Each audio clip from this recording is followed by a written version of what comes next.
ஒரே ஒரு படம், ஒரு ஹிட்டான ஒரு படத்த குடுத்துட்டு, அதுக்கப்புறம் 6 வருஷமா அடுத்த படத்த ஆரம்பிக்காமயே இருக்கிறாரு ஒரு டைரக்டர். ஸோ அவருடைய கதை அடுத்தடுத்து இண்டஸ்ட்ரியில வந்து பெரிய பெரிய ஹீரோக்களுக்கெல்லாம் போகுது. ஆனா ஒரு பக்கம் ஆல்மோஸ்ட் கன்ஃபார்ம் ஆயிருச்சு. அஃபிஷியல் அனௌன்ஸ்மென்ட் சீக்கிரமா வந்துரும் அப்படின்னு சொல்லி நியூஸ் எல்லாம் வருது. ஆனா அஃபிஷியல் அனௌன்ஸ்மென்ட் வரல. இன்னொரு பக்கம் பார்த்தா கன்ஃபார்ம் ஆயிருச்சு. படத்த வந்து சீக்கிரமா ஸ்டார்ட் பண்ண போறோம் அப்படிங்கிற மாதிரி ஒரு அஃபிஷியல் அனௌன்ஸ்மென்ட்டே குடுக்குறாங்க. ஆனா அந்த படத்துக்கான ஷூட்டும் இப்போ வரைக்கும் ஆரம்பிக்கவே இல்லை. ஸோ இப்போ அந்த டைரக்டர் வேறு ஒரு கதையை வேறு ஒரு நடிகர் கிட்ட சொல்லி அந்த ஒரு படத்தை வந்து ஆரம்பிக்க போறாங்க. அந்த டைரக்டர் தான் தேசிங்கு பெரியசாமி அவர்கள். 2020 கண்ணும் கண்ணும் கொள்ளையடித்தால் அப்படின்னு சொல்லி ஒரு படத்தை கொடுக்குறாரு. அந்த படம் ஒரு பிளாக் பஸ்டர் ஹிட் ஆகுது. இப்போ வரைக்கும் அந்த படத்தை பத்தி பேசிட்டு தான் இருக்கிறாங்க.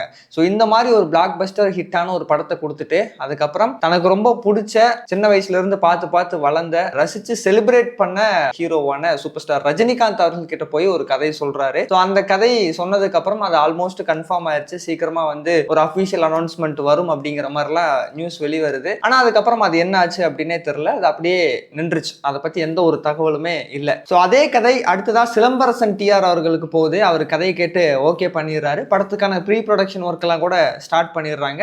அது STR 48 வரும் அப்படிங்கிற மாதிரி இருந்தது. ஆனா அதுக்கப்புறம் அதுவுமே கொஞ்சம் தள்ளி போய் STR 50 வரும் அப்படிங்கிற மாதிரி சொல்லப்பட்டுச்சு. ஸோ அது வந்து ஒரு பீரியாடிக் ஃபில்ம். சிம்பு அவர்கள் வந்து டூயல் ரோல் நடிக்கிறாரு அப்படிங்கிற மாதிரிலாம் சொல்லப்பட்டுச்சு. ஸோ அதுக்கப்புறம் ஒரு அஃபிஷியல் அனௌன்ஸ்மெண்ட்டே கொடுத்துட்டாங்க. அதாவது STR 50 அந்த படத்தை வந்து சிம்பு அவர்களே ப்ரொடியூஸ் பண்ணி அவர் நடிக்கிறாரு. தேசிங் பெரியசாமி அவர்கள் டைரக்ட் பண்ண யுவன் சங்கர் ராஜா அவர்கள் தான் அந்த படத்துக்கு மியூசிக் கம்போஸ் பண்றாரு அப்படின்னு ஒரு அஃபிஷியல் அனௌன்ஸ்மெண்ட்டே கொடுத்துட்டாங்க. ஆனா அதுவுமே இப்போ வரைக்கும் படத்துடைய ஷூட் ஆரம்பிக்கவே இல்லை. ப்ரீ ப்ரொடக்ஷன் ஒர்க்லேயே தான் இருக்கு. கொஞ்சம் அப்படியே ஹோல்ட் பண்ணி வச்சிருக்கிறாங்க. இப்போ சிம்பு அவர்கள் அடுத்தடுத்து படங்கள்ல பிஸியா நடிச்சுக்கிட்டு இருக்கிறாரு. ஒரு பக்கம் பார்த்தா வெற்றிமாறன் அவருடைய டைரக்ஷன்ல அரசன் படத்தில் நடிச்சிட்டு இருக்காரு. ஸோ இந்த படத்துக்கு அப்புறம் அஸ்வத் மாரிமுத்தாருடைய டைரக்ஷன்ல கூட ஒரு படம் பண்ண போறாரு. ஸோ அந்த படத்துக்கான ஷூட் கூட ஏப்ரல்ல ஸ்டார்ட் ஆக போகுது அப்படிங்கிற மாதிரி சொல்லப்படுது. ஸோ இவர் இந்த பக்கம் ஒரு பக்கம் பிஸியா போயிட்டு இருக்கும் போது தேசிங் பெரியசாமி அவர்கள் என்னதான் STR 50 அபிஷியல் அனௌன்ஸ்மெண்ட் கொடுத்து வெயிட் பண்ணாலும் ஸோ அந்த படத்துக்கான வேலையை ஒரு பக்கம் பார்த்துக்கிட்டே அதுக்குள்ள இன்னொரு படமும் நம்ம பண்ணிடுவோம் அப்படின்னு சொல்லி அவரு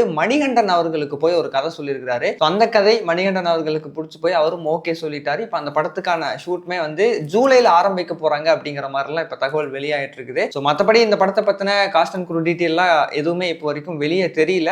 சினிமாட்டோகிராஃபி மட்டும் ஓம் பிரகாஷ் அவர்கள் பண்றாரு அப்படிங்கிற மாதிரி சொல்லப்படுது. ஸோ மற்றபடி இந்த படத்தை பத்தின அஃபிஷியல் அனௌன்ஸ்மெண்ட்லாம் கூடிய சீக்கிரமே வரும் அப்படின்னு சொல்லி எதிர்பார்க்கப்படுது. ஸோ எனக்கு என்ன அப்படின்னா இப்போ தேசிங்கு பெரியசாமி அவர்கள் ஒரு யங் அண்ட் டேலண்டடான ஒரு டைரக்டர் கண்ணும் கண்ணும் கொள்ளையடித்தால் மாதிரியான ஒரு சூப்பர் ஹிட் படத்தை கொடுத்துட்டு அவருடைய அடுத்த படத்துக்கு 6 வருஷம் வெயிட் பண்ண வேண்டியதா இருக்கு. பட் எனிவே இப்போ மணிகண்டன் அவர்கள் கூட சேர்ந்து ஒரு படம் பண்றாரு. அதுக்கப்புறம் STR 50 படம் வந்து அது ஹோல்ட்ல இருக்கு. ஸோ அதுவும் சீக்கிரமா ஆரம்பிச்சு முடிச்சிருவாங்க. ஸோ அதுக்கப்புறம் அவருடைய ஐடலான சூப்பர் ஸ்டார் ரஜினிகாந்த் அவர்கள் கூடயும் சேர்ந்து ஒரு படம் பண்ணுவாரு அப்படின்னு நம்பலாம். ஸோ அடுத்தடுத்து என்ன நடக்க போகுது அப்படிங்கிறதெல்லாம் நம்ம வெயிட் பண்ணி தான் பார்க்கணும். ஸோ இப்போ நீங்க இதை பத்தி என்ன நினைக்கிறீங்க அப்படிங்கிறதையும் அண்ட் தேசிங்கு பெரியசாமி மணிகண்டன் அப்படிங்கிற இந்த ஒரு ஃப்ரெஷ்ஷான காம்போ எப்படி இருக்கும்னு நினைக்கிறீங்க? At the same time STR 50 உட்பட தேசிங்கு பெரியசாமி அவருடைய அடுத்தடுத்த படங்களுக்கெல்லாம் நீங்க எந்த அளவுக்கு வெயிட் பண்றீங்க அப்படிங்கிறதையும் மறக்காம கீழே கமெண்ட் பாக்ஸ்ல சொல்லிருங்க. இன்னும் இந்த மாதிரி அடுத்தடுத்து சினிமா அப்டேட்ஸ் நிறைய தெரிஞ்சுக்கிறதுக்கு மறக்காம இன் அண்ட் அவுட் மீடியாவுக்கு சப்ஸ்கிரைப் பண்ணிருங்க.